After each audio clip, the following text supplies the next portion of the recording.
Un rat a vécu dans le corps du vieil homme pendant 3 ans. Même les médecins les plus expérimentés n'ont rien pu faire. Ils ont seulement pu amener un chat pour qu'il attrape le rat, mais le vieil homme a crié de ne pas le faire. La femme à côté a dit que le chat était trop gros et qu'avec un serpent ce serait suffisant. Mais tout le monde a pensé qu'elle voulait tuer le vieil homme. Il s'avère que 3 ans plus tôt, la belle-fille lui avait fait boire un flacon entier de poison pour cafard et l'avait ensuite recouvert d'une couverture sale qui n'avait pas été lavée depuis 8 ans. Elle attendait seulement que le vieil homme meure pour s'emparer de 800 millions d'héritages. Le lendemain, le vieil homme tomba malade d'un mal étrange. Un rat s'était introduit dans son corps et n'arrêtait pas de bouger dans son ventre. La douleur était si forte que le vieil homme voulait déjà mourir. Juste à ce moment-là, le petit-fils revint de son travail dans le Guangdong avec sa petite amie, et en voyant que le grand-père avait un rat dans l'estomac, il eut très peur. Le jeune homme demanda s'il y avait un moyen de sauver le grand-père, mais les 2 médecins secouèrent simplement la tête. Ils dirent qu'il n'y avait pas moyen, qu'ils ne pourraient l'enlever qu'en ouvrant l'estomac, mais que cela était très risqué. Parce que comme le rat était vivant, il pouvait bouger et causer un désastre à l'intérieur. La moindre erreur, et le vieil homme mourrait à coup sûr.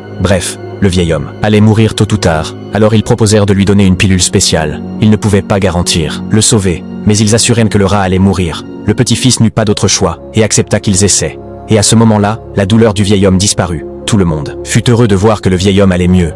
Mais la jeune fille dit que tout était une illusion, que dans moins de 5 minutes la douleur allait revenir. Les 2 médecins se fâchèrent tant. L'entendant, ils dirent que cette pilule venait de Dieu, que même si elle ne ressuscitait pas les morts, au moins elle donnait 10 ans de vie de plus à n'importe qui, et qu'elle leur avait coûté énormément cher à obtenir. Mais juste en finissant de parler, le vieil homme recommença à se tordre de douleur. Le jeune homme supplia pour une autre pilule, dit qu'il était prêt à donner tout l'héritage en échange, mais les médecins dirent qu'ils n'en avaient plus, que c'était la seule. En voyant qu'il ne voulait pas en donner plus, la jeune fille sortit un tas de pilules de son sac et les jeta sur le lit, dit qu'elle les faisait elle-même avec une poêle en fer, qu'elle pouvait en faire toutes celles qu'il voulait, mais elle avertit de ne pas les prendre, parce que s'ils en prenaient beaucoup, cela ne ferait que rendre le rat plus fou à l'intérieur de l'estomac. Il s'avère qu'en réalité la jeune fille était une fée, mais son maître lui avait dit de ne pas montrer son pouvoir et de dire qu'elle était encore en entraînement, parce que si elle tombait sur un expert, ils allèrent la tuer d'un coup, bien que la vraie raison, c'était que le maître avait peur qu'elle utilise trop de force et détruise le monde. Rien qu'en éternuant, elle causait des tremblements de terre, et quand elle faisait des massages à son maître, elle lui cassait les os.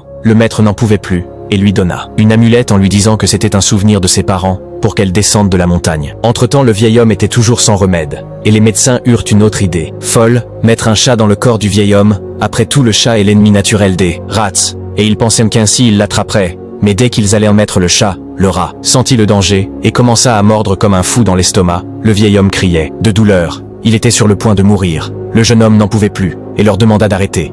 Pendant ce temps, le deuxième fils et la belle-fille se moquaient seulement, et blâmèrent les médecins pour tout. Mais le vieil homme était déjà à moitié mort de tant de douleur, alors ils décidèrent de laisser la jeune fille essayer. Elle dit à nouveau que le chat était trop gros, que, avec un serpent c'était suffisant.